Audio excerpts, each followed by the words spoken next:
Birlikda bu Gurzovoy avtomobillarga ham propan ustunovka tekin bo'lib ketdi desak ham bo'ladi.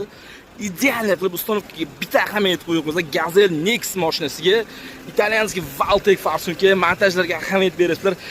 Imini issiq qochmas uchun zavodskiy izolentalardan zavodskiy ustunovka qilib berganmiz. Chempion X reduktorlari bilan Polsha 200 talik eng original bo'lgan miyamiz.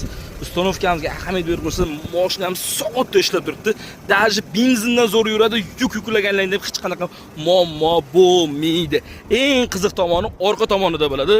Ko'rib o'tishlaringki 120 talik balon, terma trubkalar, spetsialniy sentralniga обязательно temir qilishlik kerak, lekin bu yoqqa terma qilsa zo'r chiqadi.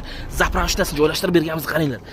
Eksklyuziv video obzor bo'ladi. Bu videoni shunaqa gigant mashinasi bor aka-ukalarga srochno yuborib qo'yinglar. Bunga 4-paketdan minimal narxda propan ustunovka qilib berdi. Kimga shunaqa sifatli, tezkor, arzon xizmatlar kerak bo'lsa, profilimizga obuna bo'ling. Bu videoni Gazelle borlarga zudlik bilan yuborib qo'ying.